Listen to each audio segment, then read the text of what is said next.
Hello, welcome to the Reloading Podcast here on the Firearms Radio Network, presented by Primary Arms. How's everybody doing tonight? Doing okay. How about you, Mike? Pretty good. So tonight, as you just heard, we have Phil Massaro joining us, author extraordinaire. And he's going to talk about his latest book, which everybody in this podcast will have a great interest in. But first, Jim, what you been up to? Considering I've been working around the house more than anything else, I've been kind of kicking around taking the 280 out finally with the suppressor. I just joined 2 Facebook groups on with about suppressors of all things. One's based in North Carolina, and one's based on, USA. Anyway, that's it, really. Essentially nothing. Sharenda?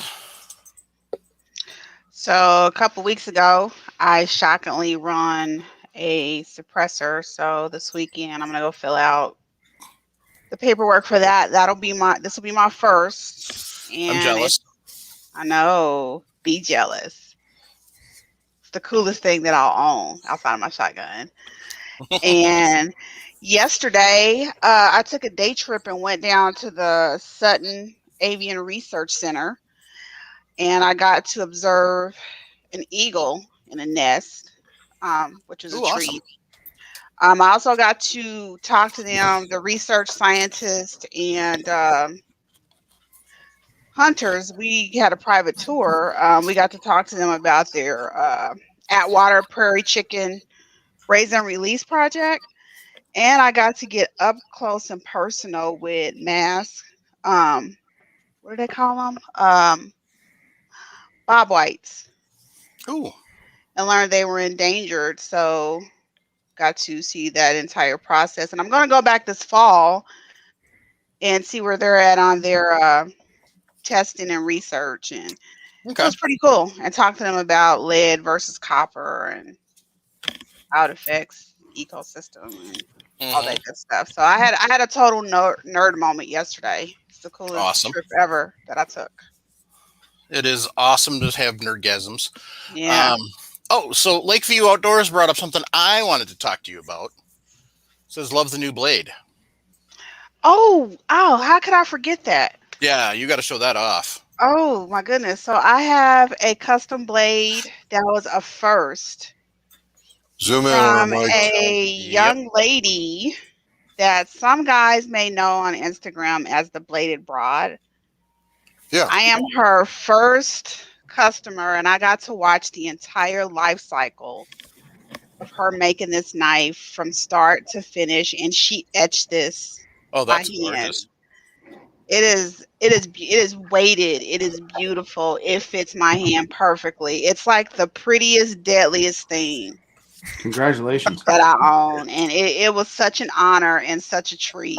And the next time I do get something and harvest it, it'll be like total girl power, because it'll be from probably a round that I casted, loaded, and then I'm gonna skin it with this. So awesome. I'm fangirling over here. So if anybody's jealous, please be jealous, because this knife was a treat. It's a special treat to me. May I ask you a question? Yes.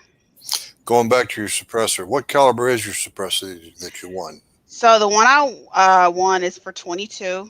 The company is AB Suppressor, and it's the Little Bird. It's what it's called. Okay. And it's titanium. Ooh. Yeah. Ooh, expensive. So, and I had to sweet talk my way into seeing if I can go to their facility, get a tour. Videos, camera, showtime for the podcast. On it for sure. So it's been a good educational and exciting month for me. Fun month. Nice. Congratulations again, dear. Yep. That's all I got. Nick, how about you?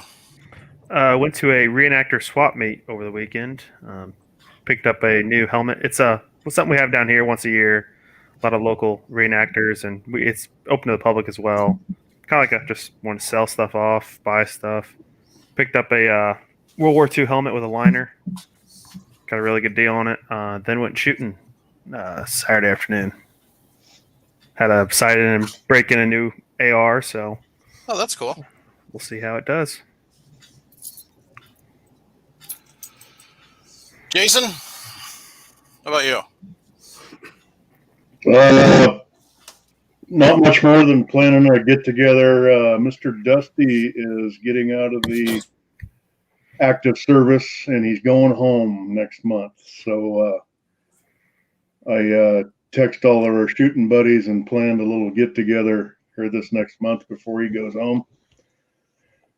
And Sharinda, I got a question for you. Since you're a doer, have you ever thought about making your own knife? It is, I cannot afford to take on another addictive hobby. I can't. Very It's fun. tempting. It's fun to do if you ever get the chance. You learn a lot. I might take one class at the Boy Scout camp here, but yeah, my family may disown me if I even mention that. I've seen quite a bit of the Bladed Broad's work. She's pretty good. She's pretty good. She That's is. before she started selling. Yes. She's good. Jason, how many have you made now? I've made 2. I'm not good at it. It's just fun to do. Yeah.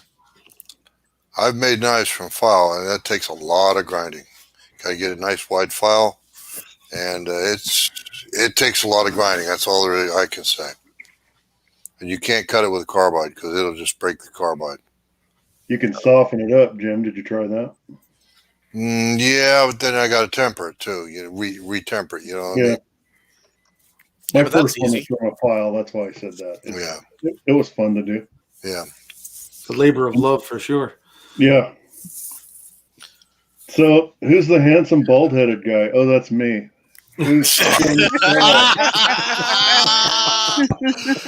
you have been put in second place behind Jason Trumbo. Wow, that's rough. Holy cheese. It's his show. I'll let him go this time. We all know the truth. How you doing, Phil? I'm doing okay, buddy. I'm doing okay. Good. Very, very busy. I've been blessed through this whole COVID thing. You know, as an author, we missed out on some really good hunts and stuff last year, but I've been real busy writing, and I'm a surveyor as well by day. So you know, we've got quite an influx of people from New York City upstate. So that's been a pretty busy time as well. So luckily, I haven't missed a beat as far as this thing goes. Good. Phil, Go ahead. I have a thing to say. I want a little intro. I created Reloading Room on Facebook back in 2011, I think it was. 11 years now. And we started out, I believe, with the Reloading Room in edition 9. That book has been, I personally have given 3 or 4 copies away. I'm going to buy or beg or steal or get a promo from you for edition 10, and I'm not going to give it away. I swear to God, I'm going to get a Kindle copy, so I can't give it away. But anyway, we have used the ABCs of reloading. Every one of these folks in here can tell you, we use it as the Bible. Because of the book, the way it is, the way it's written. It's not a reloading manual, and I love the fact that it tells you about reloading, not how to reload. It tells you about the reloading equipment, and yes, it goes into some, but there's no recipes in it, and I like that. Right. You know, that book has been a part of my life for, oh Lord, probably the last 30 years, back when Dean Grennell was writing it. Yes. You know, Dad had one floating around, and of course it's come up through the ranks, and C. Rodney James was the guy who hit the helm before me. Yep. And while Rodney wrote a great book, like you said, edition 9 is a great book. Yeah, there you are. There it is. Right there. This is edition 4, and it's by, I'm sorry. This is the second edition, and this is by Dean Grennell. Right. And you know, that book was of the era, just right to the point, and a wonderful book. It was time, though, I think, for an update because so much had changed. There's so many new reloading tools and concepts, bullets and powder and stuff like that.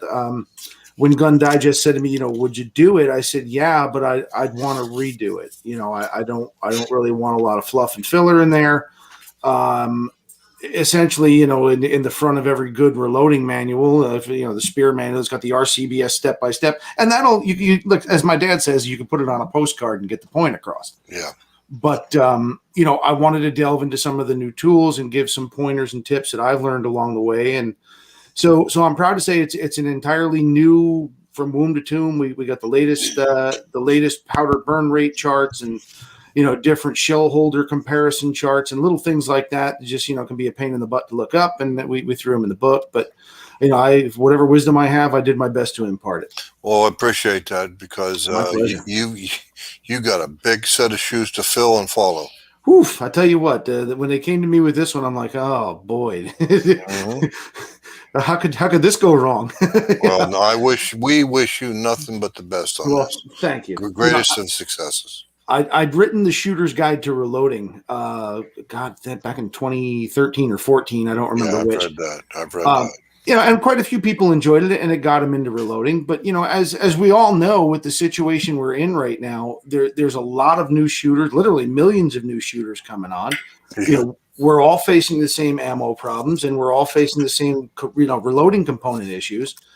But I think now, if it's never been more clear that we all, whether we use it or not, should know how to reload ammunition. Okay, well, Phil, I apologize if I've derailed you, but you go right ahead and tell us about the book now, please. Oh, well, what it is, and actually the ABCs was a little bit of a challenge because my tendency is to speak to the reloader who's, I don't want to say at the expert level, but a little more experienced, and bring it from someone who knew nothing about it, just from the ground up to where you could make your own cartridge, and the effects of the case and the primer. We went into shot shells and cast bullets a little bit, and do I need the fancy Dillon 1050 progressive, or can I get away with the little Lee entry level thing? I addressed it from both points of view, and did my best to take somebody who's going to be new to it and explain to them the benefits of reloading financially and control wise, in addition to what tools you want, what tools you need, and all those different aspects of reloading. Sounds good to me. Like I said, we've been using the ABCs as a Bible for the last 11 years. I'm glad to see a new edition out there, if nothing else. Well, thank you. And again, I think if it was in 9, because it was added on to over the years, they were still talking about Hercules powders and stuff like that. And it's been quite some time since some of that stuff has changed. Some of the burn rates are a little bit different, and we've got new bullets that react differently to reloading techniques that just weren't around at that point in time. And a whole new ballistic coefficient calculating. So. Yeah, the G1 versus G7. Yeah. But I tell you, that Hornady 4 Degrees of Freedom deal was a real eye opener to me. I was privileged and blessed enough to be invited by Leupold out to their shooting academy in Oregon. And Hornady came along as the bullet manufacturer for that event, and they showed us exactly how the Fordhoff thing worked. And we were shooting, just Creedmoors. It was a 135 grain A-tip, and some really stiff high desert winds, and we were striking 1,500 yards like it was 300. It was almost cheating. I said this is a powerful little engine right here for the long range shooter. And that A-tip is a game changer. Well, I tell you what, you would think, I was thinking maybe they go 143. They're like, no, 135. Really? I'm like, oh, boys. I'm like, okay, made a believer out of me immediately. It is that bullet's fantastic. Yeah. The concept of an aluminum tip is not relatively new, but the way they've done it and with the precision and repeatability. You got to clean the bullets, for God's sake. They're coming right off, literally off the assembly line in a consecutive manner, and you can get them, I think up to 5,000 bullets or something like that. I think so. Although I think they're limiting it currently, but all right. When it came out, you could buy them in bulk. Yeah, you could buy them up to 5,000 in one shot, and they would literally be sequentially off the line. Right. I mean, that just impressed me. Here, what's the cleaning cloth about? Well, they still have the machine oil on there. I'm like, well played. I like this. Yep. But I tell you, it's funny. I started writing in 2013. I started reloading in, probably 1990. The bullet technology has really, really pushed the envelope. But I think a tip of the hat to the powder technology of late is warranted. There's Reloader 16, Reloader 23, the Enduron series from IMR.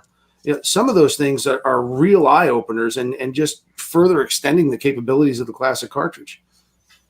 Yeah, and Winchester's got a couple of new ball powders out. That the Stay Ball 6.5 I thought was fantastic. Yeah, so I haven't had a chance to play with much of them yet because of with my life, but that's next on the goal. But it's just amazing. So, who approached you, or did you approach somebody about redoing this? No, it was Gun Digest. Jim Schlender is my man over there at Gun Digest, and Jim pretty much runs the book department. He's a fantastic guy to work with. And he and I had talked and said, it's time to get this done and to get it redone. You know what I mean? Look, the other editions are going to be in print. If that style suits your fancy, so be it. And I hope my writing doesn't offend anyone's eyes. But I just thought that a breath of fresh air for the series was warranted. And we looked at it and we said, yeah, let's strike now. And lo and behold, we ran directly into a sideways barge in the Suez Canal, and the fact we can't get any components. Yeah. As a matter of fact, it's so bad. I'm preaching to the choir here. You can't get reloading tools even. Everybody's backed up. Yeah. I mean, Lee, they're an hour and a half from my house. Mm-hmm. And my dad actually lives in Hartford. And he says everywhere you look in Hartford, Lee has flyers up that they're hiring. Right. And they can't hire enough people. No. They're adding a third shift. They've never done that. Yeah. I know I called up the guys at Reading because for the Gun Digest annual, I in addition to being the editor-in-chief, I do the ammunition, ballistics, component sections. I said, hey guys, how you doing? Oh, yeah, we're happy to be back up and running. I said, tell me about some new products for 2021. They're like, nothing. Can't make the back orders for what we have already. I said, okay then. Nice talking to you. I don't blame them. I mean, there's probably not a lot of point of pushing the envelope innovation wise. I mean, I'm sure they'll fill the niche for the 6.8 Western and some new other cartridges, but everybody's having trouble, like you're saying, either adding a third shift or just maintaining the level of production that they're accustomed to in this sort of a demand. It's a rough situation for us all. Yeah. Yeah, it's definitely worse than I'm talking to people. I'm not old by any means, but I've been talking to quite a few people that have been. One of the people I work with, she's been reloading since the 60s as well, like a few other people I know, and never seen anything even close to this bad. No, even 2012, 2013, right after that Sandy Hook thing, when everybody went out and bought anything that was brass. I don't remember it being like this. And it's probably the perfect storm. COVID certainly didn't help, and the rate of purchase. And let's face it, I'm not shaming anybody, but it's your money. People are hoarding things. I know guys sitting on 200,000 primers. Oh, okay. If that suits your fancy, God love you. And the funny thing is, if you remember, when Trump got elected at the end of 2016, at the 2017 SHOT Show, everybody was like, walking around moping. We're not selling anything. Gun sales are so far down. We're going to be laying people off. And, in just one swing of the pendulum, we're in this situation now. Yeah. So I don't know. I mean, how do you, obviously we're all shooting a bit less unless, you got some magic source of doing what you're doing, and every little shot counts. But, I just feel, getting back to the book real quick, that, it makes a great resource for people who have an interest in jumping into this game, if and when primers and powder and everything else becomes, available. I think that more than ever, the need for reloading is clearly defined and explained. Yeah. Well, as far as hoarding goes, Jason's been with me since 2011, and I'm still well stocked up from 2012. Good. I learned a lesson back then. Yeah. Yep. You try to, you know what I mean? It's hard though, especially when you got people who are. I bought this 9mm. All right, well, I can't find 9mm ammo. I know. Well, can you make me some? I can't. Why? Because I don't have any either. Right. Exactly. It isn't that I don't want to share my cookies. I'm fresh out of cookies. Yeah. Right. There's no flour. There's no chocolate chips. There's no eggs. Not to mention the liability of giving somebody ammo. Right. Idaho Rogers has got a good point. He says, I don't think it's hoarding for those that had the foresight to buy ahead. And no, I mean, but when you've got somebody that goes to the range once a month for their, maybe deer rifle or whatever, and they're sitting on 200,000 small pistol primers. Yeah. I don't blame a guy for stocking up. I'm not. Yep. I didn't mean for that to come across that way, and I hope I qualified it. Yeah. But there was a guy in a gun shop the other day. He was buying .338 Federal ammo.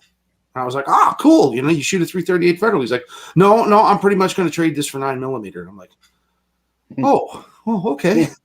He's lucky you didn't get called a son of a female canine thing. Yeah, there's a lot of that going around. Yeah. I know that we have a Gander Mountain here locally, and they went through what they tell me 150,000 rounds of 9mm in a day and a half. Oh my God. Yeah, just in and out the door. There's a limit on what it is, and people are stuffed up outside. And again, I don't blame them. Perhaps our days of creating buckets of spent brass per weekend at the range are going to be behind us for the most part. Yeah, I mean, it's definitely the dynamics have definitely changed. So, I mean, what are you guys doing, if you don't mind me asking? Are you reloading less? Are you shooting less? I mean, it's got to be hitting everybody the same way, right? I'm doing both, reloading less and shooting less. Mm-hmm. Same here. Yeah. One thing I can say is 2020 definitely made me focus on my marksmanship. Right? Every shot's got to count now. Man, I'm pinching off maybe five shots once a week or once every other week. It's a hard stop right at 5.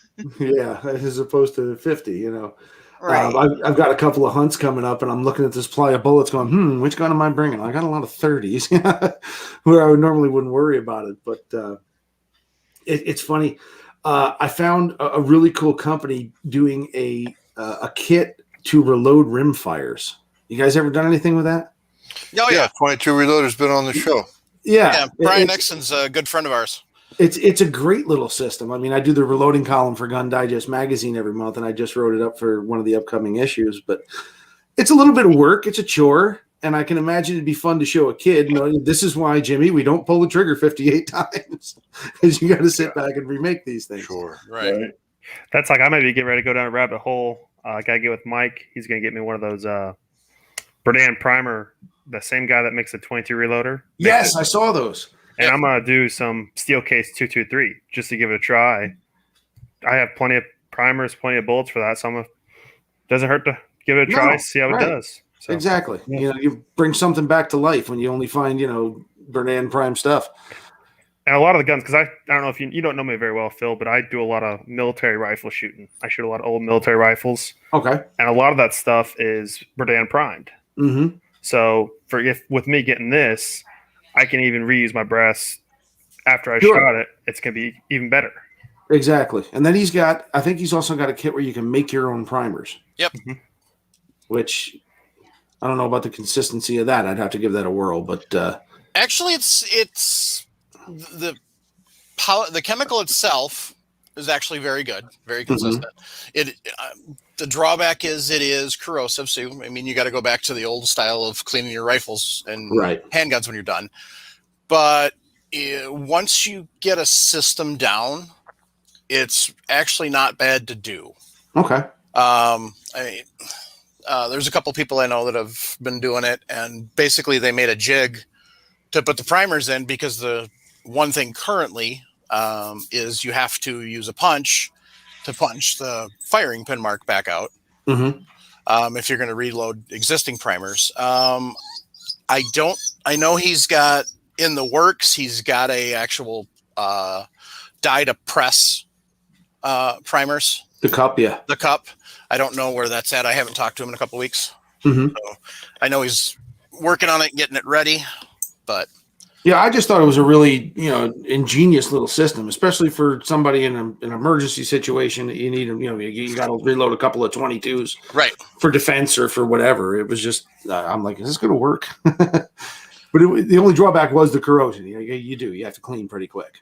Yeah, so I mean that's the only drawback to it, but it's not that big of a deal as far as that goes. I mean, I've done some of the 22 stuff and ran it through my bolt gun, so it was pretty easy to do there. Mm-hmm.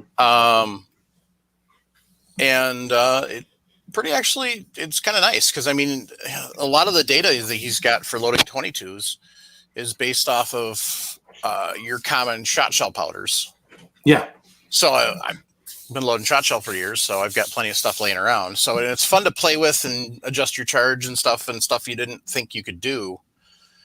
And those the little 25 grain cast bullets are just perfect for a trap line. If you're the kind of guy who, just wants to dispatch an animal in a trap, Yep. No noise, a little pop, and away it goes. Yeah. But really, I thought that was pretty neat. I thought that, and I picked up the reloading die to resize the brass so you could use it in any gun. Yeah. That made a big difference. Yeah, that's getting the die is a huge difference especially if you're going to be doing it on a consistent basis. So right, and if you've got multiple guns, it was that's just the other a thing. no-brainer. Yeah, because we took the empties we were fooling around to see what was going to fit what.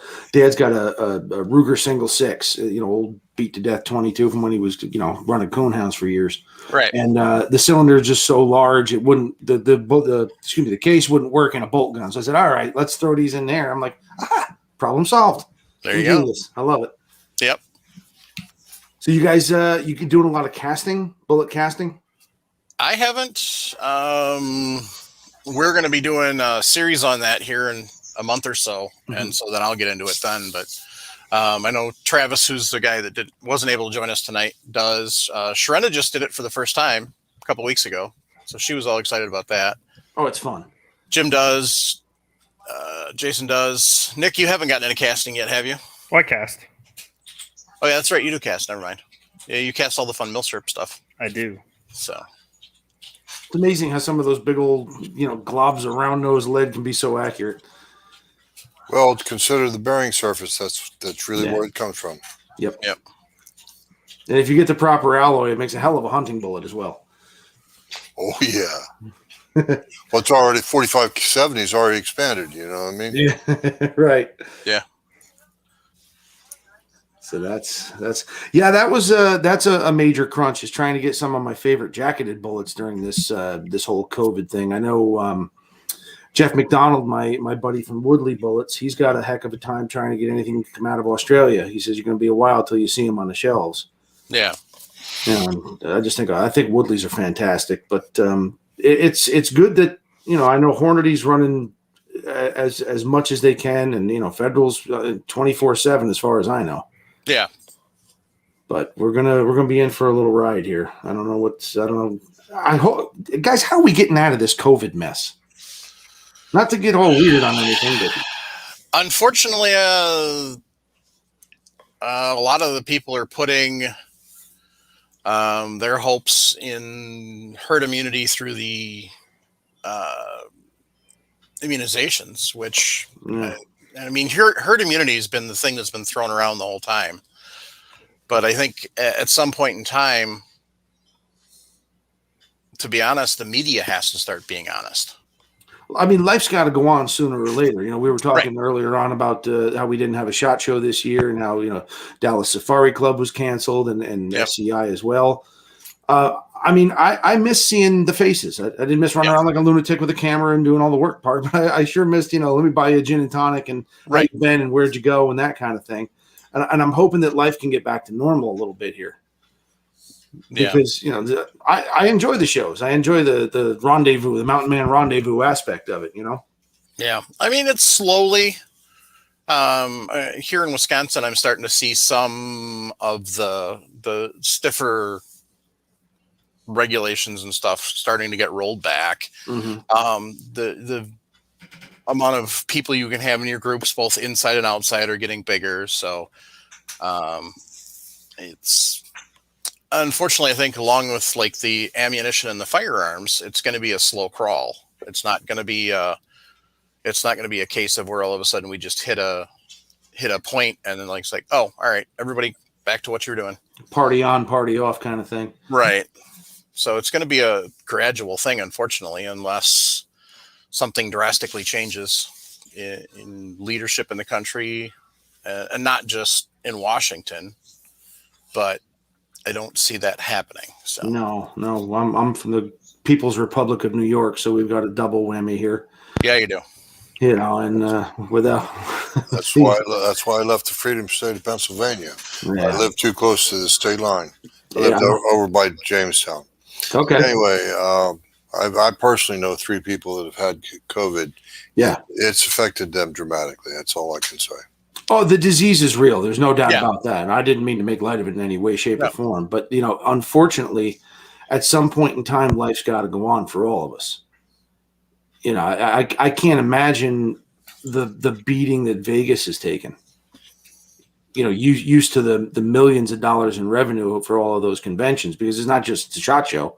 You know, there's umpteen, you know, per year. I know there's 3 going on in Vegas normally during January at the same time. Right. So exactly. Couple that with, you know, the travel. I had to cancel a safari from last year, move it to this year, and now I'm going to get the first end of the COVID vaccination tomorrow. We're supposed to go back over in August. I mean, I love Zimbabwe, but I don't want to be stuck in Zimbabwe with a COVID test, and I'm sure their government holding facilities are less than 5 stars. Yeah. I know most of the governmental agencies over there are less than 5 stars, but you know, I know that we want to go and do some traveling, and it's really been a problem for all of us. So yeah, it's definitely going to be a slow crawl back. But I mean, as far as where I'm at in my corner of the world, it's starting to get better. Good. That's positive news. So let me run this by you and tell me your thoughts on this. If you don't already own a rifle for a common cartridge, I mean, we're all reloaders, so that, you know, we could pretty much feed anything we wanted to. Did this crunch make you start thinking about, well, you know, let me fire up the 06 or whatever, to just something that's going to be a little more common and easier to get your hands on components for? Well, there's a lot to be said for commonality of ammunition and firearms. Go ahead, Mike. I think I cut you off. Not particularly. Mm-hmm. I mean, I had a 6.5, but then I sold it. So, because I decided I wanted to buy something else. But I mean, for the most part, I've been seeing a lot of people getting, from the gun standpoint, I've seen a lot of people 270s. Mm-hmm. Some odd 6. 6.5s, you know, still, because let's face it, that was what was sitting in everybody's warehouses when this hit. And all of a sudden, well, that's the only game in town, so yeah, we're going to take it. And so that's kind of the... Love it or hate it, there is some practicality and common sense to the 6.5 Creedmoor. You know, we can poke fun of it and kick it around the playground all we want, but at the end of the day, it still makes sense. Right. Yeah. I mean, it's not like some of the other ones that have come up that you just look at them and you go, seriously, why? Yeah. There's been a few of those. That 6.5 300 Weatherby was a disappointment to me. You know, too fast, too much, and I didn't have the greatest results. However, I think the 6.5 Weatherby RPM, that kind of make me cock an eyebrow and go, all right, I love the 6.5 284. This could be really cool. Yeah. And I don't know if any of you have had a chance to play with the new 6.8 Western. No. I've heard about it. I've seen some of the stuff on it. Becky Yackley is, I've gotten to know her because she's from my neck of the woods. Okay. She's a Winchester shooter, and she's supposed to be getting her hands on some to play with. I was on an elk and mule deer hunt with it last October. Honestly, one of the few new cartridges to really make me go, wow. So yeah, ballistically, it looks amazing. It's on par with a 300 Win Mag with a 180 gun, 180 grain bullet, shooting either the 165 ABLRs or the 175 Sierra tipped. but at 2/3 the recoil. That was the first thing I noticed. I'll just check zero, and I'm like, really? That's it? I'll give me another one. I'm like, oh, okay, this is solid. So I don't know if it's an exit pressure thing or how they engineered it, but it's surprisingly mild in the recoil department. And even though it doesn't say Magnum, rest assured it's a Magnum. I mean, I think it's doing over 2,900. Yeah. So I'm in the process right now. I got my hands on some redding dies and some components. I'm going to start loading some of the lighter traditional, like a 270, 130, 140, 150 grain bullets for it. Yeah. It's kind of neat though. I think it picks up where the 270 WSM left off as far as the twist rate handicap in it. You know what I mean? But the twist rate is perfect for those longer bullets. And if you can get 300 Win Mag performance at 2/3 of recoil, who wouldn't want that? Exactly. So, yeah, it's going to be interesting to see. It's got a lot of buzz, but I don't know if it's going to be one of those that. No, is that me feeding back? I don't know. No, that was me. I apologize. No worries. So, but it'll be interesting to see if they can get it out there. That's going to be the big thing. It seems to be the only thing on the shelf. Yeah. So I haven't seen any firearms come in chambered in it though. That's the thing. I know Winchester has got the XPR and the Model 70 should be out later this summer. Right. Browning's got the I've got a Browning X bolt. I actually, they sent it for testing and I sent a check back. I said, this one's a shooter. It's staying with me. Yeah. But I know they've got a couple of different variants on the X bolt or A bolt theme that'll be kind of neat for some variation. That's what I'm waiting for, is to start hitting the shelves and see how it reacts that way. Right. You know, the nice thing is you could load it down to 270 specs if you want, you know, for an Eastern deer hunter or whatever. But with a 165 grain AccuBond, I mean, you're talking about a moose gun all day long. That's a nice thing then. And it certainly settles the whole, you know, is where does the is it enough for elk? Yeah. You know, Shawnee Campbell dumped her elk in a big 5x5 at like 460. Yeah, it's definitely effective. So that'll be fun to play with. They did shorten. It's a little bit less volume case wise. It's a shorter. They shortened up the datum line and the cartridge length to accommodate those longer bullets. Yeah. So yeah, I thought that was pretty interesting. Yeah. So with the book, the big question I've been getting, what's different? Well, I didn't seek out the formula used by any of the previous authors. Okay. And what I did is I tried to, in my mind, if you were my nephew and you were sitting down at the kitchen table with me and I had to describe to you what reloading is and what reloading does, that's the book I wrote. And I tried to go from the functionality of all the different components, the different powder types, different bullet profiles, different primer applications, reloading tools. If you're on a budget, whether you want to go, you know, you want the Cadillac. We touched on progressive presses. I put an entire new powder list in the back with all the, you know, the different companies, you know, website descriptions of their powders and where it sits. Burn rate charts, you know, things along those lines. And then I got into some problem solving, you know, the erasers, stuck cases, and that kind of thing. What else is in the book? I'm going through here mentally. Some problem solving stuff as far as, you know, I shoot 350 Remington Magnum. Why can't I use this particular bullet? A couple of those different instances, you know, why ogive length and cartridge case length don't always mate up, and why certain projectiles are prohibited from using certain bullets from twist rate, and, you know, try to ward off some questions along those lines. I would think the simple answer is, what's different? Everything.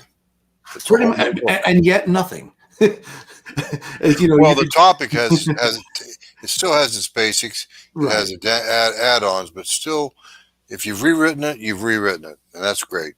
And that's essentially what I set out to do, with no disrespect to Rodney James, because he wrote a great book, but this one is mine. And it is. It's the ABCs. What, when you open the cover, you'll know nothing, and by the time you're done, you should be pretty familiar with what's going on. Still won't know a whole lot. Somebody- Jason and I joke with each other quite a bit about how much we don't know. Well, the more you learn, the more you know what you don't know. Exactly. Exactly. And people will, oh, you're the reloading expert. I said, I am far from an expert. I will be the first one to admit there are things I can learn, and I learned every day I do this. Yep. You always stumble into something new. So, Phil, I got a question for you. Yes, ma'am. I'm taking a fangirl moment. If I buy a copy, I was wondering what I can do to get it autographed. And then I have to hide that one. You can just what I'll do for folks is you can go to philmassaro.com and my email will be there. philmassaro.com.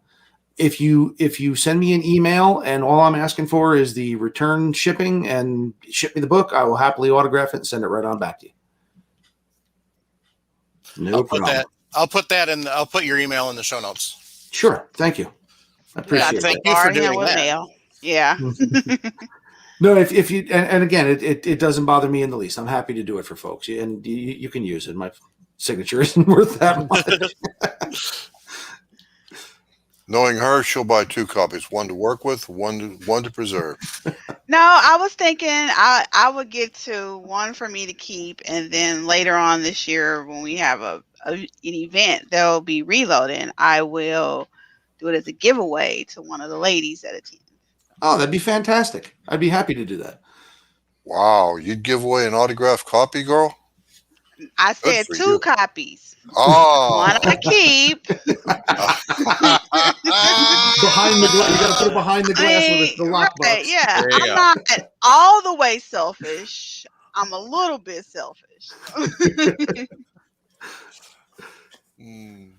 That's why we call her the unicorn lady. There's only one of her. Thank God. The world couldn't stand 2.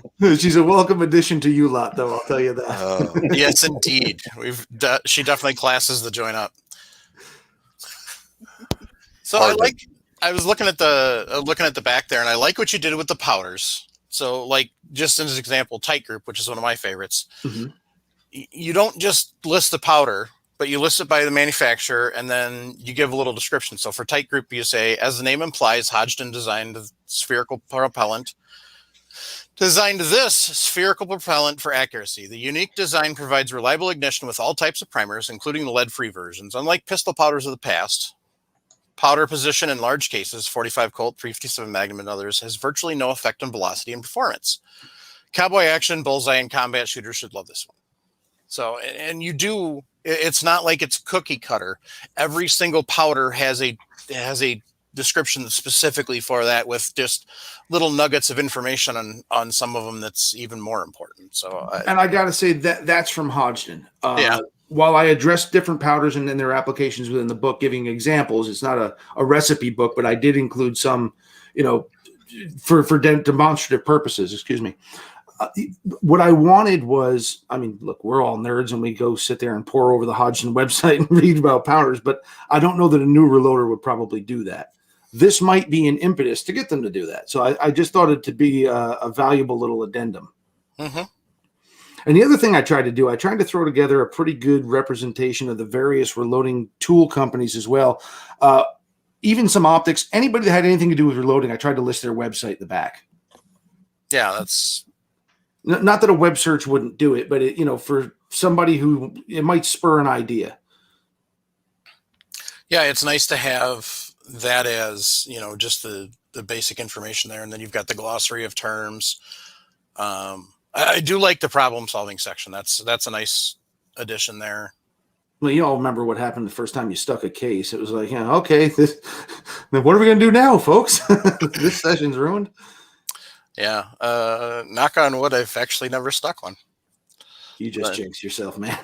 you're a goner. Actually, the funny thing is I've said that like 50 times on this podcast that I've never stuck a case, and I still haven't. But then again, I also make sure I use this. That's what I used to. So that was a game changer. Imperial sizing die wax, and a shameless plug here because I love that stuff. Yep. But I also use Hornady One Shot, which is funny because everybody complains about sticking case, or that's the big complaint about One Shot is it sticks cases. First thing I ask anybody who does it, well, did you let it dry first? What? You mean you have to wait? So, I know Can we at some put point in time patience- I will stick one. Can we put just a little packet of patience in every little reloading box? Exactly. I mean, everybody wants to fly through this and crank out. Travis is our shining example of I want to do it faster. He's got a 1050 with an auto drive. That's a man with goals. Yes. So, yeah, he's our shining example of I always want to go faster. So, yeah, it's kind of, no, you need to slow down sometimes.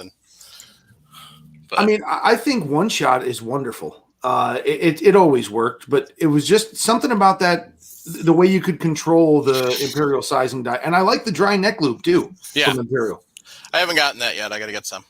I use it a lot. Like I'll when I shoot 318 Wesley Richards, I make the cases out of 06. So you kind of got to neck them up. And it's just a great way to do it without, causing too much chatter or anything like that. Yeah. And the sound in the background is my Connie Corso snoring. I don't know if that's coming through. I can hear it in my headphones. So.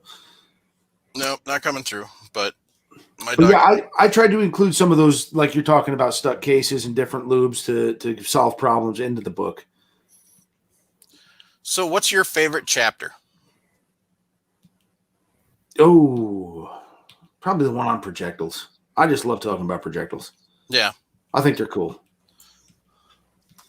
Just some of my favorite stuff to write. Sitting down to do this book, even with a blank canvas, and I'm speaking to 5 other experienced reloaders, you take so many things for granted. So what I would actually do is like follow my own instructions, go out to the shop and set everything up. All right, I forgot about this. You gotta do that little thing and talk about case blocks and little doodads that we always take for granted. Mm-hmm. When I recently, a few years ago, I ordered some machine gun brass, fired 7.62 NATO brass, knowing it was going to be oversized. Right. First thing I did, I was using Lee, the white lubricant. Yep. First thing I did was stick 3 cases. I'm an experienced machinist. I know how to pull a case, all that. But anyway, I've stuck 3 cases. Next thing you know, Jim's got lanolin out. Pure, straight lanolin from the sheep's wool. And boy, somebody's making some saw. She is snoring, buddy. I'll tell you what. Now we can hear her. Yeah. Hey, Cleo. That's Sorry to wake up. We got a show going on over here, buddy. Anyway, it's what I'm talking about is my experience. I'm an experienced reloader. I've resized the machine gun brass. I know the stuff's oversized. Dummy me using that white lubricant because it's just not persistent enough. It's not lubricant. It doesn't have enough lubricity. I love that word. Geez, say that fast 7 times. Anyway, the point is, of course, a DWI. The point is, of course, experience doesn't really mean a whole lot. You've got to have a certain procedure. You got to be consistent, so on and so forth. And I found that, cleaning dyes and relubricating them often will help avoid sticking cases. And that's, I'm not big into cleaning anything, guns or whatever. I'm not. The only person worse than that's my father, who really should be on every gun company's T&E. Dad, where's the shotgun? It's out on the deck. It's raining. So, okay. Oh my God. Oh yeah. If you want to know if your product's going to last, give it to my old man for 6 months. Oh my God. He says to me, my shotgun, something wrong with it. He's got this break action Stevens, whatever. And he's my dad. He's my business partner. I said, Pop, I know the gun cut. I said, do me a favor. This thing is spanked. I said, you can clack. Well, that doesn't bother it. I said, it's 18 inches low at 50 yards. Pick out a new shotgun. So I'm waiting to hear, I want a Beretta, I want a Benelli. No, he goes, I want this one right here. I said, it's $180 Stevens from China. He goes, yeah, but it's plastic and I can't destroy it. I said, you know what? Here you go, Dad.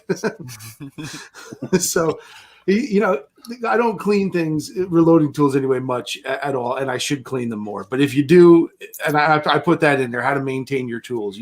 A little bath in the ultrasonic cleaner every now and again is not bad for a set of dies at all. Yep. You'd be amazed what can come out of that thing. And you mix that lubricant with little brass chips and, burnt powder goo and all that primer residue. It makes a wonderful pasty cake. Yeah, tips and tricks will definitely come in handy in the new book. For sure. So that was what I tried to do. I didn't try to get too deep into, the tuning of progressive and stuff like that. I wanted the reader to understand what it was and some of the pitfalls that came with it, and the constant motion, how it affects the sizing and powder dispensing and all that kind of jazz. But again, it's an ABC's book, so hopefully it checked all the boxes for the reader. Well, Tom Gresham has proven that catering to the newcomer is a useful recipe.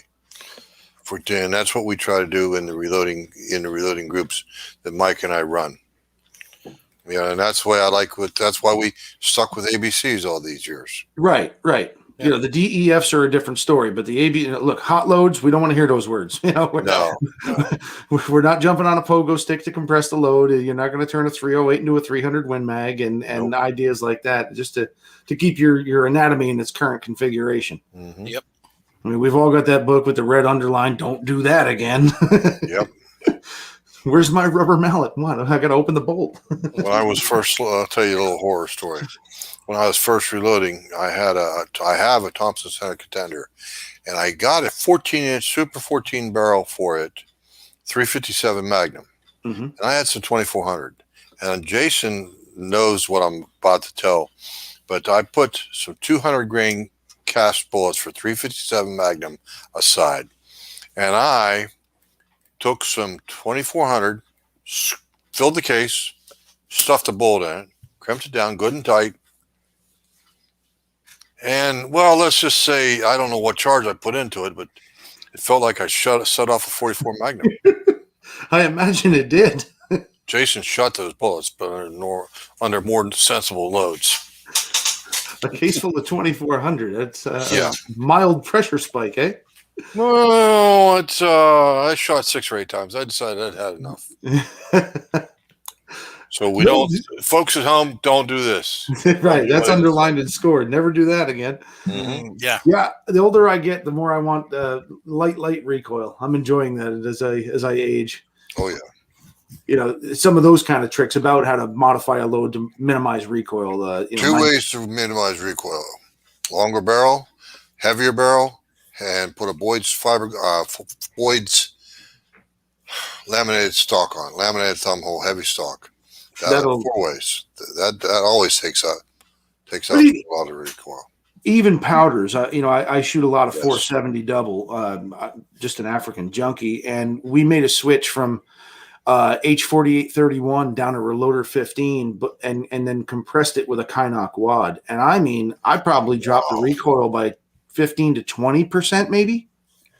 And the velocity stayed the same. I'm like, this thing's a pleasure. With 505 Gibbs, we did the same thing. Just change the powder up a little bit, and again with a double, you're not loading for accuracy per se. The accuracy is going to come in the velocity, because the 2 barrels are regulated at a specific velocity, et cetera, et cetera. Yeah. So you can hit that mark, that 2150, 2160 mark, with 20% less recoil. It's just that much more fun to shoot, and you shoot it that much more accurately when there's dangerous game on the other end. Yeah. And that kind of matters. Yeah, kind of. Folks, we got a recoil junkie on the show. Is what we got. 505 Gibbs. That's my buddy Mike's. I help him with the load development, but then I'm off the bench. I don't want to know nothing about that gun. Mm-hmm. It's a Heim. It's a well-built gun, stock to his dimensions, and fits him perfectly. But I don't care what you do to it, short of affixing a concrete block on the bayonet lug. There's really no way to mitigate the recoil of that gigantic case. Yeah, but it works. It ends an argument with a Buffalo. There's no two ways about that. That's a good thing then. Yes, but you also have to carry it. I think it comes in just over 12 pounds. Oof. Holy jeez! Yeah, I thought my 280 was bad. No, it's got a pipe on it. When you got a 505 hole in the end and thick walls, you need it. Yeah, you do. I've had that. Speaking of that heavy gun, I've had quite a few people come in looking to get Ruger Precisions, mm-hmm. or the Smith & Wesson, the Thompson Summer version, or the Savage 110 version. or all of those precision rifles with the nice heavy metal stocks, they come in looking for them for elk hunting out west. Oh no. No, you don't want to do it. No, I had a guy on the internet forum. He started Yeah. arguing, why don't they use the 50 BMG in Africa? It's got to be the best. I said, because who's carrying a 20-pound rifle? It just isn't happening. I mean, number one, I'm an upstate New Yorker, so you put me in 110 degrees, I'm already at a disadvantage. I want 3 helium balloons tied to the rifle, so I just got to push it along. But there is a wonderful balance between. Or in other words, I don't want too light of a gun. Yeah. It tends to whip when you try to settle down for the shot, and you get that crosshair wobble. But you don't need a mountain howitzer either. I like a beefy barrel. I like a little bit nose heavy because it does help me settle down for the shot. But boy, the beauties of an 8-pound rifle are wonderful, especially in the Catskills where you carry it a hell of a lot more than you shoot it. Right. Like I said, I used to live in the woods in Pennsylvania. I know exactly what long shot in the woods, 75 yards. That's right. You guys bragging rights right there. Yeah. Mm. We need that scope for, boy. I heard that numerous times. But no, elk. I was actually on my first elk hunt. Now that you brought it up, and it's just a different ball of wax altogether. I had a wonderful time. But shots ranging from 85 yards, like we would have back home, to 485 yards, and then beyond. Some of them were like, it's too far for me. Yep. So the 280 you had mentioned. Have you done anything with the 280 AI? That's what it is. That's what it is. Oh, it is a 280. Okay. I love that cartridge. Well, I'll tell you, Phil, I've with that 28-inch tube I got on it, I also, of course, I've blown out the shoulders and all that. I think it's a 168 grain 7mm bullet, and I'm running at 29.76 or 28.76. I can't remember which. And I know I'm up in the 7 mag velocity. The low end, God, yeah. The low end, but still, I'm right up there at 2900, real close to it. I've always said the 280 runs closer to the 7 mag than the 3006 does the 300. Yep. And I took the 280 AI to Namibia. It worked out perfect. They had the worst drought they'd had in 125 years, so there was no cover. Shots were between 200 on the good end and as much as 450 if you were confident taking it. Yep. And it was funny because Jake Edson's gun never arrived, so I had a 300 Holland with me. I let him use my 280, and he made some miraculous shots with it. It was just put on a clinic. But that was pushing a 160 Federal trophy bonded tip at $29.95. Yep. And boy, I mean, things just fell out of the scope. Oh yeah. Well, the thing is too, in that heat, you're going to run at quite a bit of higher velocity too. I was running what did I use for powder? I think I used Reloader 23. Yeah, that is the powder for the 280 cartridge, 280 AI cartridge. It just worked. It's like peanut butter and jelly. It worked out wonderfully. Mm-hmm, mm-hmm. I'll tell you, that 300 Holland there's just something quintessentially cool about that cartridge. Yep. It's the original belted Magnum. Phil, go into coating rifle bullets with HPN. No, I did not. I felt that was a little bit above my pay grade. Maybe we should read the question better. I'm sorry. I think he's asking, did you go into it in the book? In the book, right. No, I didn't go into that in the book. Again, ABCs, and I wanted to stick to the basics. Have I done it? Yes, I have personally. I think it's a wonderful technique, and for some reason, I'm starting to see that come back. I know Norma's loading their 300 Norma Magnum with, I think, Molly coated 240s, 240 Sierras, and I was kind of a little shocked to see that because I hadn't seen a Molly coated bullet in years. All right. I'm looking through the equipment section, and I really like how you cover. You go through the different brands, and you're talking about the dies, and then you go through and you talk about the difference in scales, and then you go into powder dispensers, which I like how you really get in there and cover all the equipment to kind of really answer questions that the newbies are going to have about, okay, so I've heard about this. What is it and why? So Yeah. Look, even when I go to look at some of this stuff after a while, it gets a little intimidating. Okay, so we got one of these we got a Forster this, and we got a Frankfurt Arsenal that, and an RCBS comes out with this. And why? Well, if they had that, why'd they come out with this? What does this do that does? And it can be intimidating, especially when some of these units are up over $1,000. You don't want to waste your money, and you don't want to buy something that's ineffective. So I kind of thought that was warranted. Dies as well. Still to this day, I probably get 3 questions a month from folks on social media. If I have a Lyman press, do I have to buy Lyman dies? And it's an understandable question.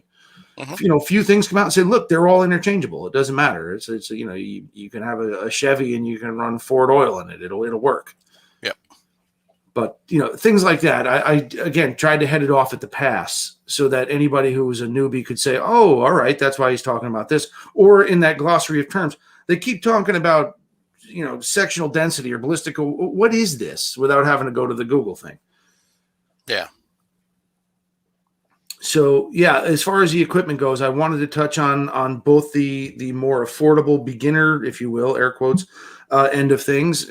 Let's face it, we can do it all with a basic Lee set. It'll still make ammo that goes bang, or all the way up to the highest end Redding stuff that has precision micrometers and all that kind of thing.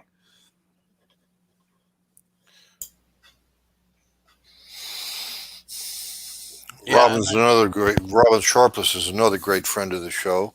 Robin Sharpless is a dear friend of mine as well. I can't say enough good things about that man. He's a great. Well, the one thing about him, he loves to talk. We'll tell stories. Oh, it's a half hour every time you dial Robin's number. Oh, you betcha. If you don't have a half an hour, don't make the phone call. Exactly. And I say that lovingly. Yes.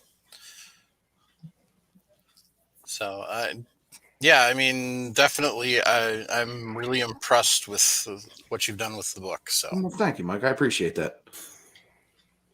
I got a quick question, Phil. Fire it up. Is there anything on military surplus rifle reloading in them ABCs by chance? I touched on the primer crimps, military primer crimps, and how they have to come out. I talked about varying thickness in brass and how you'll find different load data for Lake City and that kind of varying military implements that'll be different from your standard sporting commercial stuff. And what I want to do is make people aware of it. Okay. So, the thicker the brass, the smaller the combustion chamber, the higher the pressures, et cetera, et cetera. But it can be used. I did delve into that a little bit. Definitely. That's one thing that gets me is people, I know Mike probably deals with this too. When you have people coming in looking for 223, 5.56 ammo on the shelves, they say, "Oh, I gotta have 5.56." Yeah. There's no difference besides the case, the internals dimensions of the case. That's all the difference is. It's like it just it doesn't matter. It's the same thing. Just shoot at people. Right. Yeah. I've seen the throat have a little bit of variance in it, and in certain auto loaders, it worked in favor of one more over the other. And I've always told people to buy the wild chamber if you want to, solve the problem and shoot both. But as far as reloading, I addressed it from a beginner picking up spent brass kind of thing.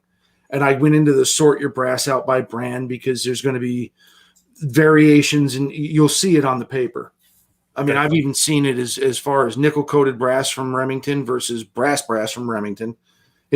Accuracy was pretty much the same, but one group is on the bullseye. The other one's 2 inches up and an inch to the left. I'm like, well, why is that? And of course, because we got nickel plating, it changed the inside, dimensions is ever so slightly, but enough to see it on the target. So yeah, I did touch on that and a couple of different crimp removers in the book. Okay. In the equipment section. Yep.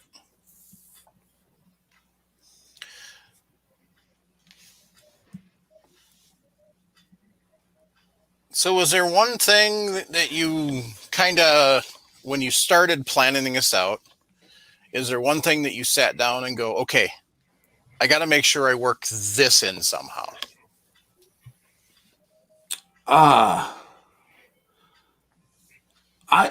My approach to this was I tried to think back to the learning process and all the reading I did, and the books that Dean Grenell's book and Nosler's number 4 manual that we happen to have hanging around, and Dad's old Sierra manual from 1970. And I wanted to touch on the changes that had happened.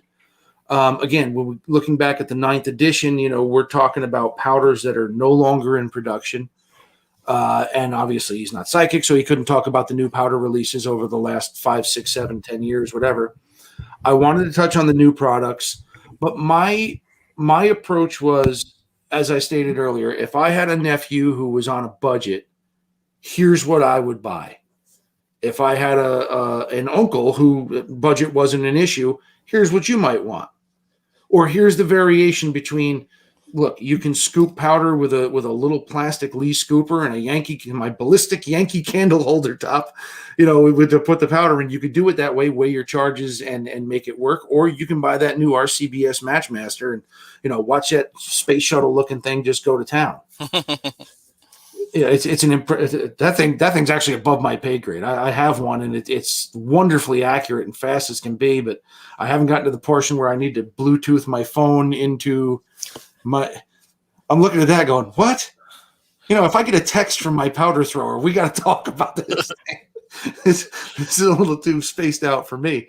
But it's if you're a serious PRS guy, it's what you want.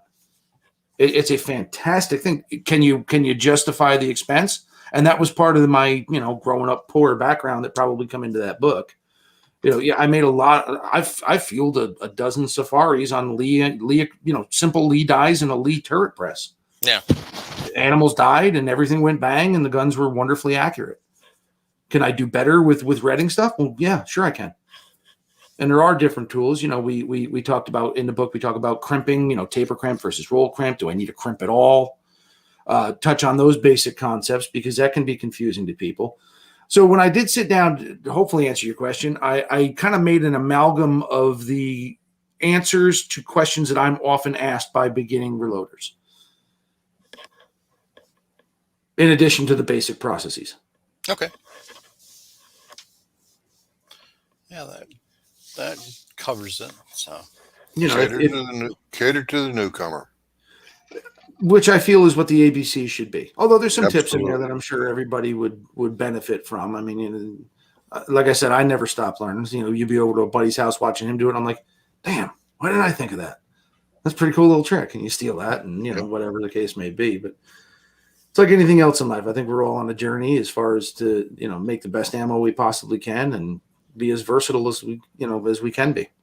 There you go. Jason, to answer your question, not really, because you need the oven a lot hotter to bake those cookies, and it'll horribly affect the brass. So you don't really want to try and bake cookies and dry brass at the same time in the oven. He knows that. Just answering that question for you. He knows that. Oh, I figured if he was going to be a smart aleck. I actually tried the oven one time up in Pennsylvania. We had an electric oven up there, and it's about 35 degrees too fast. You can't get it any lower, and you get it set to 150 to where it just barely comes on. It's at 185 and tarnishing brass like a big dog. Yeah. So in the side chat, for those of you who are wondering, they're talking about ways to dry brass if you use a wet tumbler or a ultrasonic.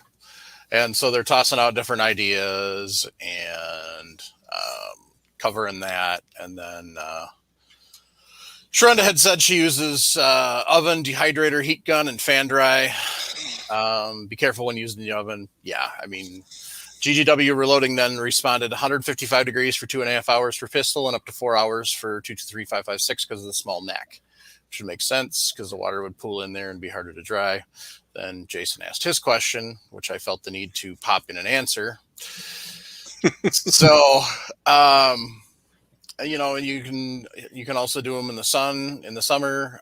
One of the things that I came up with is you get one of those lingerie bags for the dryer. and then you throw a couple of towels in the dryer with it, and away you go. Now, the only drawback to that, if you don't put enough towels, you can ding the necks. So that's the drawback to that. That makes sense. But side note, there's a slight shortage on lingerie bags too. I know I'm fresh out. Dang it! Dang it! Now I'm gonna have to go back to hand washing it. Mike, it's a judgment-free zone here, brother. I'm only on once every few months. Fly your flag. Well, you set that up and Sharon just nailed you to the wall. You betcha. No, I'm actually quite serious, and surprisingly, at the retail chain that I worked at for a short second, there were men that reloaded that listened to this podcast. They recognized my voice, told me what they were in there getting, and I was like, huh, it's interesting. Yep. Holy jeez. You hang out with a strange crowd, lady. Yeah, the big thing if you're going to do that is make sure you put enough towels in there. I learned the hard way with some 308 brass that you really got to make sure you put enough towels in there. Otherwise, yeah, you'll flatten the heck out of those necks. I think you'd make a hell of a racket. That's for sure. Yeah. She wasn't home, so she couldn't yell at me. You think I'm going to try that when she's home? No. You're using my dryer for what? Nothing. Go away. Towels and lingerie, my love. Yeah. Exactly. He's at the range. Is that bounce I smell? No, it's Downy. Come on, get it right. Yeah. So, but I mean, it really does. Oh my goodness. Nick, did you see what your dad posted? Raymond Rodden put in the YouTube chat. Where does Cabela's stock the lingerie bags? They stock a lot of other things. Why not? All right. I'll have to ask my boss about that. We can get those added. Oh, good grief. So, but yeah, one of the popular things is to use food dehydrators. So, yeah, I was going to say that did make a lot of sense. Yep. So it's like we use LEM food dehydrator. It works great. Yep. Yeah, because it's never going to get really hot, but so you don't have to worry about tarnishing the brass or anything. But it just sucks all the moisture out. So I've been known to use the top of my hot water heater. That would work. Yep. I use vibratory tumbler. Oh, they're getting punchy in the chat now. Yeah, GDW reloading from out in Jason's country. You should try washing shot shells in the washing machine. If those are paper shot shells, I don't think I'd want to put that in my gun after you wash them. Put them in a dishwasher. They'll be fine. Yeah, okay. So that kind of actually goes back to Travis isn't here, so it's even more fun to make fun of him. But he was talking about tumbling his shot shells because he's out in Idaho and he's in the upper area where it's all nice and kind of like the high desert area. And so when they shoot, everything gets covered in dust. So he was talking about tumbling his shot shell hulls to get the dust off. Yes. So we made fun of him for that. So that's what the whole entire throwing the shot shell hulls in the washing machine is about. Throw them in the back of the truck and drive it through the car wash. There you go. I don't know. I've honestly never had a problem. So I never had a dirty shot shell. It couldn't be wiped off. Yeah, I mean, as I told him, I said, if it's really that bad, then wipe them off the towel. Or a lingerie bag. There you go.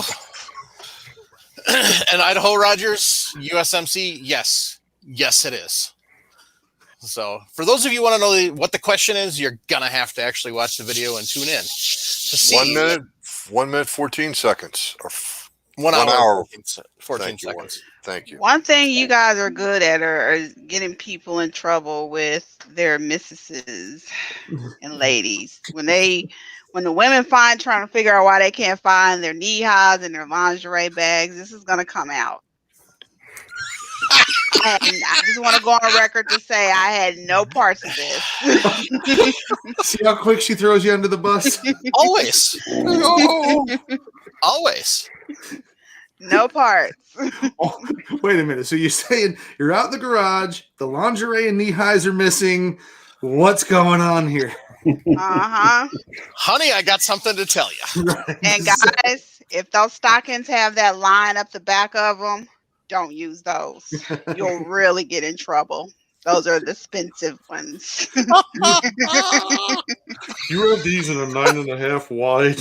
Right. Now back to our scheduled program. Guys, I just want to say thank you for having me on. As always, it's a pleasure. Absolutely. Yeah, we love having you on. So We have to do this more often. yes, we do. So I think when you're getting ready for safari, shoot me a message and we'll have you on to talk about the reloading prep for that and everything. Yep, it'll probably be sometime. Well, we're leaving second week of August, so why don't we figure middle to end of July? Sounds like a plan. We should have everything buttoned up, and I'm taking a 300 Holland and a 470 double, and I think Mike's taking his 318 Wesley and his 505 again. So there'll be some interesting stuff to talk about. Nice. So, all right, guys. Well, listen, again, if you need an autographed copy, my contact information is at philmassaro.com. And Mike said you're going to throw it in the link. I'll happily put my John Hancock on that.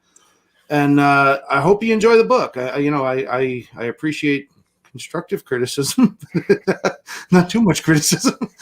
Right. But, is there anything I can do for you, let me know. You bet. So thank you very much. Appreciate you taking some time. Thanks, Phil. Thanks, Phil. Have a great night. Appreciate it, Phil. Cheers. Night.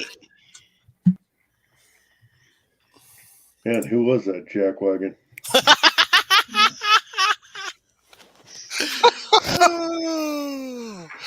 Jason, you silly. You're just jealous because he looks better bald. Sharenda, you outdid yourself tonight, lady. Good job. You put everybody on the damn spot. I did nothing. That was awesome. I just don't want any of the misses coming to me saying, why did you not prevent this? That's all on y'all. Oh, where'd that go? Idaho Rogers USMC has the best idea of the night. Hint, just go to the strip club for stockings, then the wife can't get mad for stealing hers. Yep. Do you really want those? Problem. You're throwing them in the washer anyway, Sharenda. Yeah, or a silk pillowcase that zips up. I got to take and throw one at K24. He took a line out of, I don't even remember the song. Oh, I'm hot for teacher. I just read it. I like the way the line gloves up the back of those stockings. It's a line out of one of the Van Halen songs. Davy Lee Roth does it best. Mm-hmm. I forget the name of the song it comes out of. Jason, do you remember? I don't. I don't remember either off the top of my head. But I'm not going to Google that. Yeah. So anyway. If you need a bag for brass, a ventilated bag, one suggestion I have for you is a 5-gallon bucket straining bag. Oh, there you go. At a paint supply store. There you They're go. pretty good. Yep. If you got a smaller decoy bag, you could probably use that too. By the way, Jim, it is hot for teacher. Okay. GGW Reloading and K24 both responded. It is hot for teacher. I didn't see it. Yep.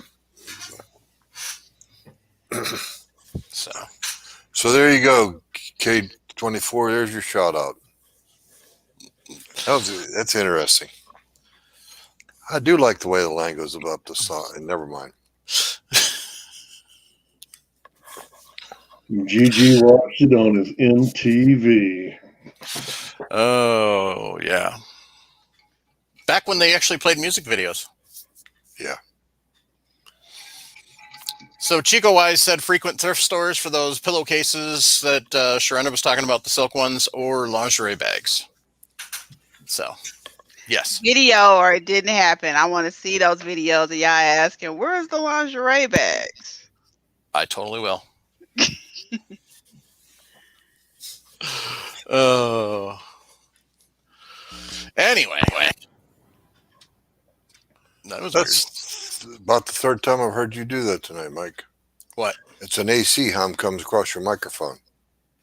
Nah, I heard it in my ears too. So I don't know. Anyway, so StreamYard's got a update. So starting next podcast, I'm actually be able to split everybody's audio channels. So when I edit, I can take all that stuff out. But anyway, so anybody got any shout outs? Bueller.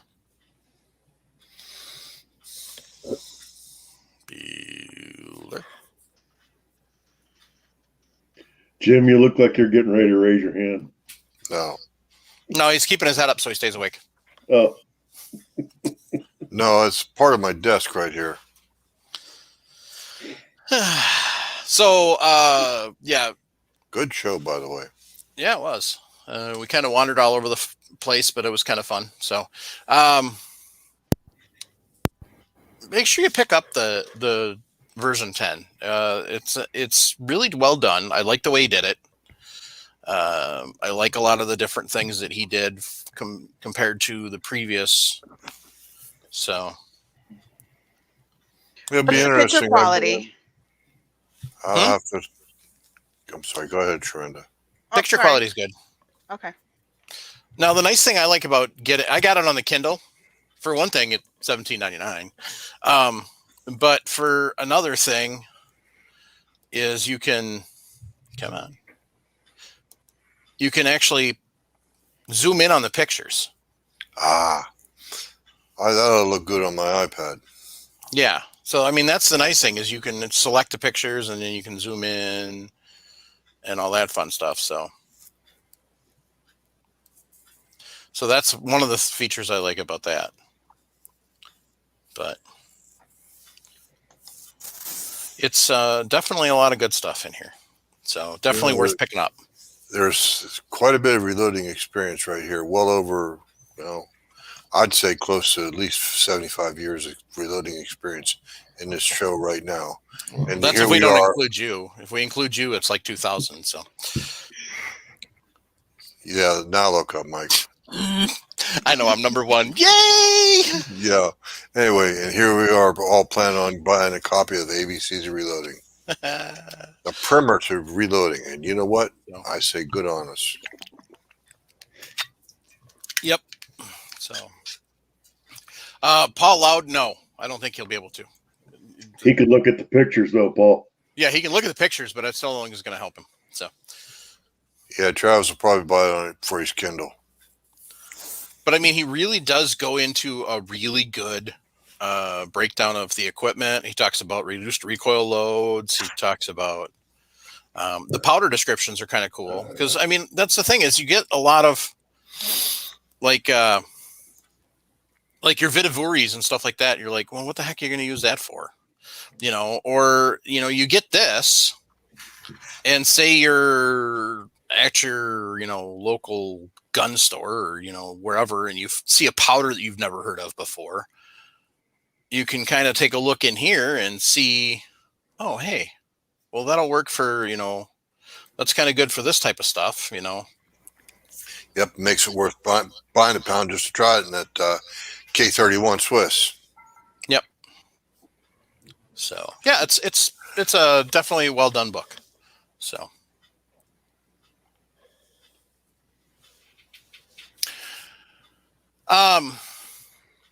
So one thing we haven't mentioned in a while is Rob, our good friend from Hunt Shoot Off Road. If you use the code RLP10, you will get 10% off of everything you purchase through him. And he's got a lot of fun stuff. He's got the T-shirts and the other brass goblin stuff. Take a second to check them out. I'll have a link for him with that code in the show notes. So.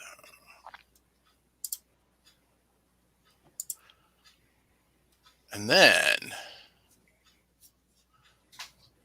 want to take a time to think or to talk about Jake and Ryan over at Patriot Patch Company.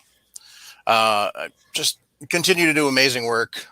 Here's patch of the month for March. I haven't gotten April's yet because we're not in April. So, but they're always coming out with new stuff. They've got all sorts of fun stuff over there. They're coming up with new stuff all the time. Every month, Ryan Cross comes up with a new one. And we get the original artwork, a copy of the pencil sketch that he uses to. It's just fabulous. Yep.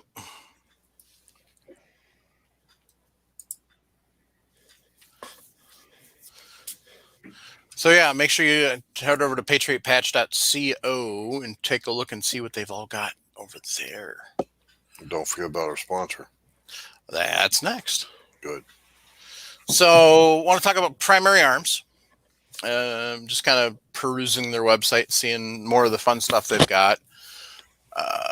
They've got some snap caps and stuff like that, and dummy rounds, and they carry safety gear, so like eye protection and ear protection, and they've got lots of different slings, sling mounts, cases.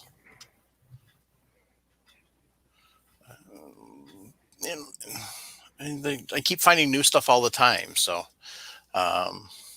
they've got lights, light mounts, accessories, batteries for the lights. That's a big thing. A lot of times you get these fancier lights and then you can't find the batteries for them. So, or you can't find inexpensive, like those CR123As. I mean, man, some of those. Yeah, those will put you in the poorhouse. But they've got two different 10 packs that are under $20. So that's less than $2 a battery, which is a good thing. So, they've got the 18650 rechargeable battery, which is common. So there's lots of different options out there. They've got the batteries for the aim points, which is a pain to find sometimes. And they've got a few other different custom batteries for different things. It's good to check them out. I mean, they've got lots of different options for lots of different things. It's fun to just kind of wander around and look. They're big into gun parts now. All sorts of stuff there. They, when you can find it in stock, they do carry ammunition. They also carry some reloading stuff. They've got, obviously they've got optics because that's what Primary Arms is known for, is their line of optics, but they are also carrying a bunch of other stuff. So make sure you head over to primaryarms.com and check them out. And make sure you click that sale tab too, because they've got all sorts of different stuff going on sale all the time. So, and they've got clothing and other gear and cleaning kits. So, ooh, got a Romeo 5 on sale for $149.99 right now. Nice. Anyway,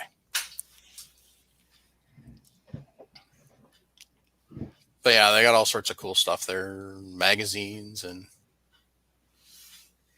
factory mags, aftermarket mags, all sorts of good stuff.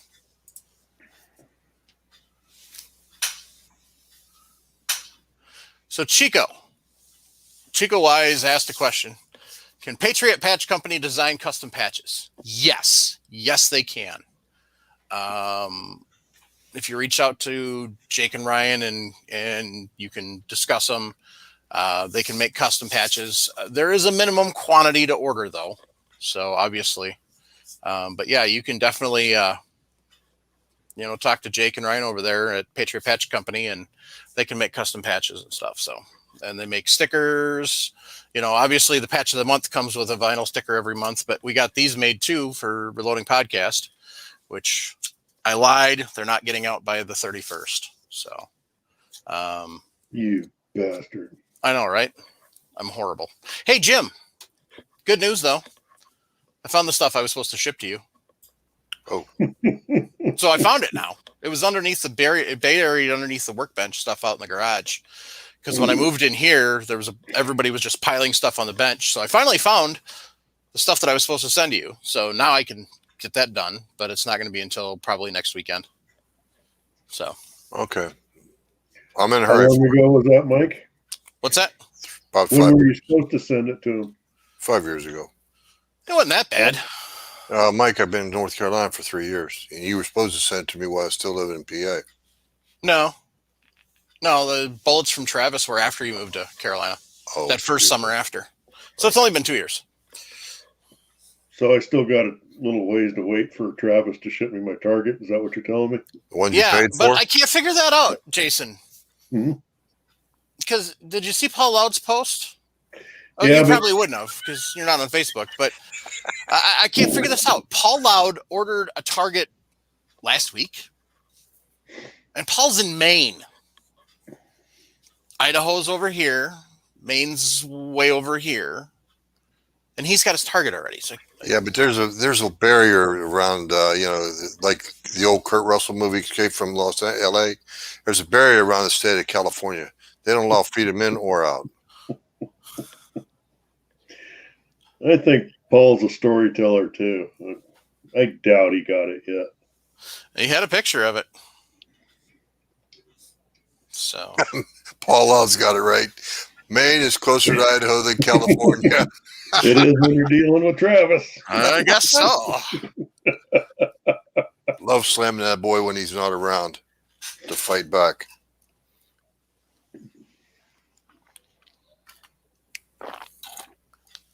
Oh, don't worry. Travis will make up for it when next time he's on the show.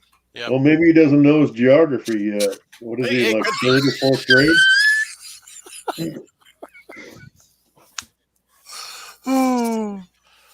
It's a Good daily one, possible. Jason. Good one. You always come up with something smart ass, you bum. That's what I do. That's right. It's a That's skill. all that latex fumes you've inhaled over the years. And the oil before that. Right?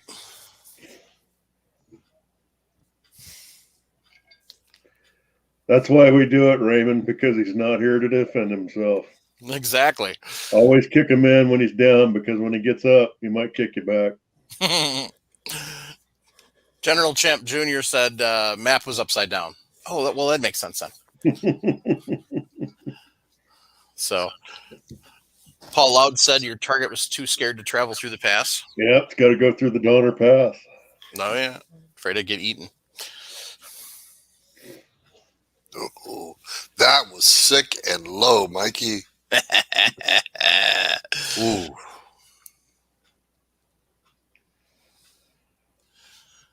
I'm looking to see the previous comment from GW. There we go. How to get the show notes again.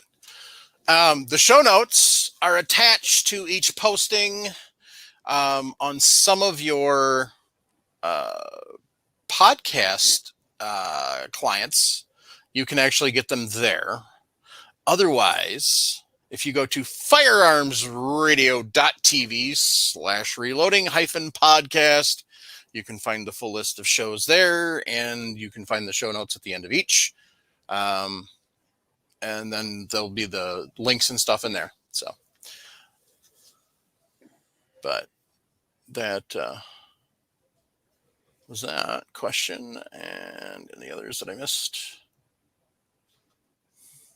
So, no, I think that was it. Great. Thanks everybody who tuned in. I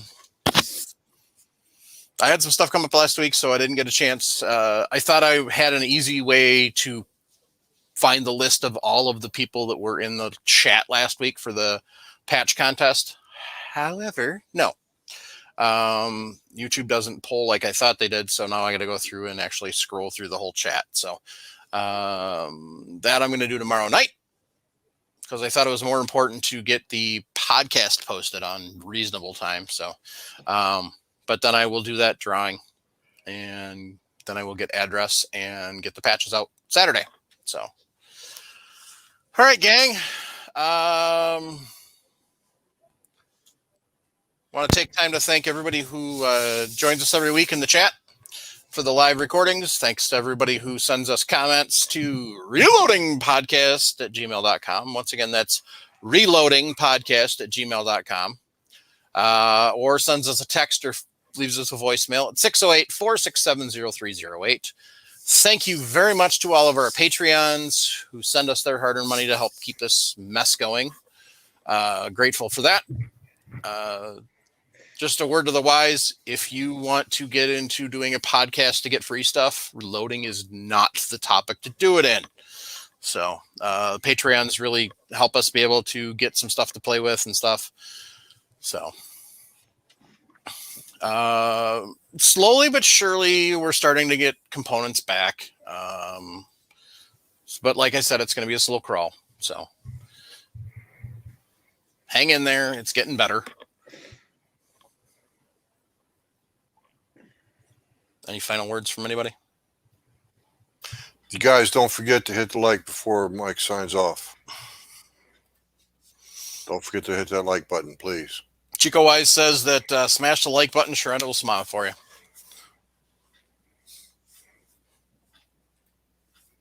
She's And muted talk when herself. she's muted. And talk when she's muted. There's that smile. That number hasn't changed. Oh, it did change. This is my smiling face. There we go. Well, that's not bad. 31 likes, 35 watching. Nice. Yeah, that's pretty good. Thank you very much for that. So, Amen. all right, gang. So next week, we're diving back down the rabbit hole with Paul. We're going to charge a case next week, are we? And then some. So, oh, hey. So cleaning up my garage had another bonus. I found an unopened 500 pack of Barry's 115 grain plated 9mm bullets. So that was awesome. Nice find. Nice. Right? So now I'm going to have to load them up and go shoot them. Did you find a case of primers or anything like that yet? No, not yet. So I haven't found any primers. I found several bricks of primers. There you go. That's awesome when that happens. It's a good feeling. Mm-hmm. Yeah, I have not. But, It's even better when I find several cases of primers. there you go. Now you just bragging. No. Stating facts there. Like I told you, Jason remembers back in the days when I used to bitch at the reloading room, carry on high, practically frothing at the mouth. So bad that they actually took the marquee for the old show, Groundhog Day, replaced Bill Murray's face with mine, Yep. photoshopped it in, and because I was bitching about carrying on my stocking up, you never know. Groundhog Day might be right. It's just around the corner. Well, I took myself seriously, and I made it hurt, but I stocked up. I'm still good. Yep. So.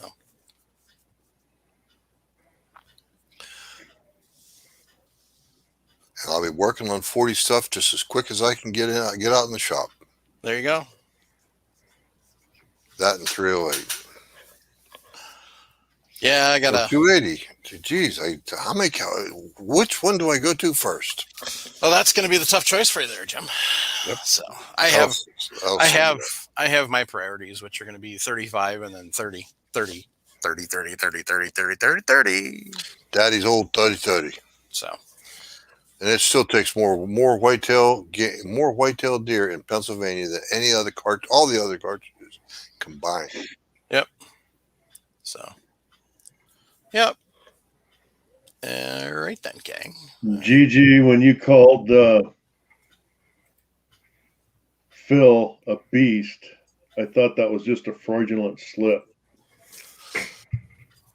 You know, could have been. So. Anyway, gang.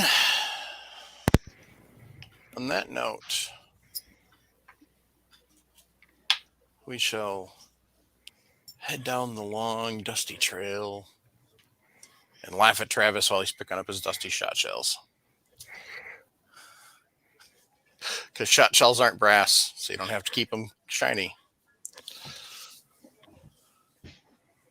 Oh, that That was the weakest tagline I've ever heard you use, Mikey.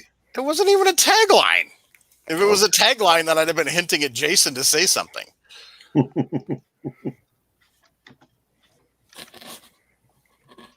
Thanks, Chico. We appreciate it. Keep that brass shiny.